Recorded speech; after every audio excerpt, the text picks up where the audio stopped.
Good morning. पिछले video में हम लोगों ने लेसन 6 का ऑब्जेक्टिव टाइप क्वेश्चन किया था। एक दो क्वेश्चन हम लोगों ने लघु उत्तरीय क्वेश्चन भी पढ़ा था। अब आप लोगों का लघु उत्तरीय क्वेश्चन जो है शहरीकरण और शहरी जीवन चैप्टर का, उसमें तीसरा नंबर क्वेश्चन है आर्थिक तथा प्रशासनिक संदर्भ में ग्रामीण तथा नगरीय बनावट के प्रमुख आधार के क्या है।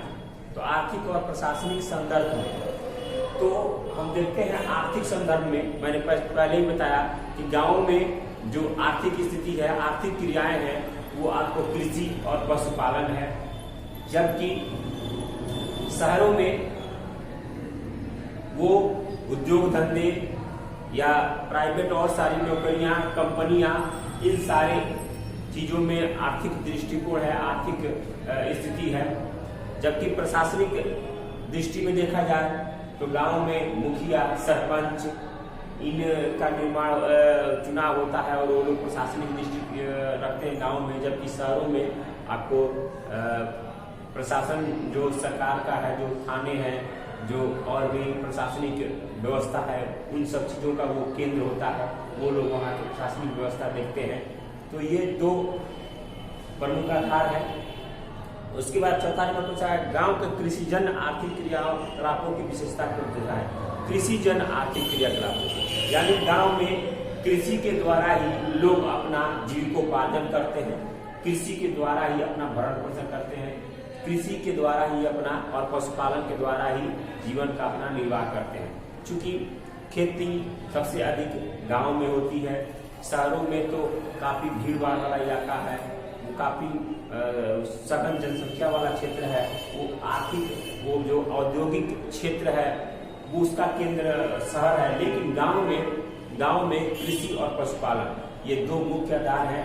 कृषि के द्वारा वो लोग अनाज उत्पादन करते हैं, उस अनाज को सरकार भी खरीदती है, प्राइवेट में लोग भी वो बेचते हैं और अपने जीविका के लिए, अपने जीने के लिए, अपने खाने के लिए वो सारी वस्तुएं वो लोग अपने खेतों से निकालते हैं। हालांकि वो भी सारी वस्तुएं मार्केट में जाकर जो नगर है, नगर वाले लोग वो खाते हैं। लेकिन नगर वाले लोग पैसों के कारण पैसे कमाते हैं, तो पैसे से उन चीजों को खाते हैं। जबकि गांव में लोग वो चीज खुद से उत्पादन करके खाते हैं।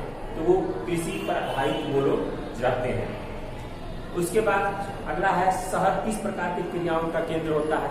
तो शहर आपको आर्थिक क्रियाओं का केंद्र होता है। यानी शहरों में वो सारी सुख सुविधाएं जो आधुनिकता करते हैं, जो आधुनिक कह रहे हैं, वो सारी सुख सुविधाएं आपको मौजूद है। जबकि वो गांव में वो आर्थिक सुख सुविधाएं जो आधुनिकता है वहाँ मौजूद नहीं है। लेकिन शहरों में आर्थिक क्रियाएं जितनी भी हैं, जितने भी आप देख रहे हैं, आप शहर में जाएंगे तो शहर में तमाम तरह के जो सुविधाएं हैं वो आपको वहाँ पर मौजूद है। तमाम तरह की कंपनियां, तमाम तरह के बनाने वाले, हर चीज पहनने से लेकर खाने वाले तमाम तरह के चीजें, कंपनियां वहाँ लगी हुई हैं शहरों में। चूंकि शहर एक अच्छा मार्केट होता है, प्लेस होता है, तो वो शहर आधुनिकता का केंद्र है और आर्थिक व्यवस्थाओं का वो केंद्र होता है। दूसरा, नगरीय जीवन एवं आधुनिकता एक दूसरे से अभिन्न रूप से कैसे जुड़े हुए हैं।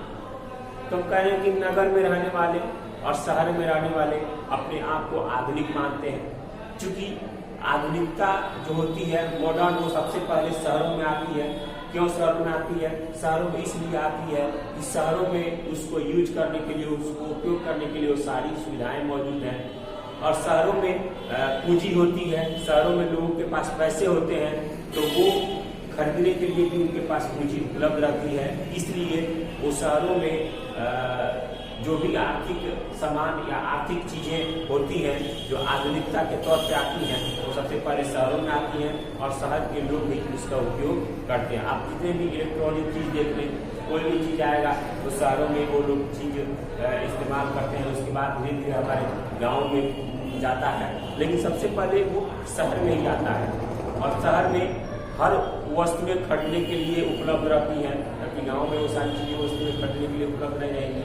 और शहरों में आपको वो हर चीज उपलब्ध रहता है खरीदने के लिए।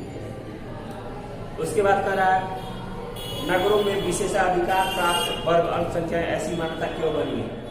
तो नगरों में विशेषाधिकार, नगरों में जिसके पास शहरों में पैसा होता है उसको विशेष अधिकार प्राप्त हम अल्पसंख्यक कहते हैं। यानी वैसे कम लोग होते हैं जिनके पास बहुत सारी पूंजी होती है, उनको विशेष अधिकार प्राप्त है। सरकार के द्वारा भी उनको संरक्षण दिया जाता है क्योंकि उनके पास बहुत पूंजी है। अर्थव्यवस्था उनकी पूंजी से चलती है, उनकी व्यवस्था से हमारी अर्थव्यवस्था चलती है।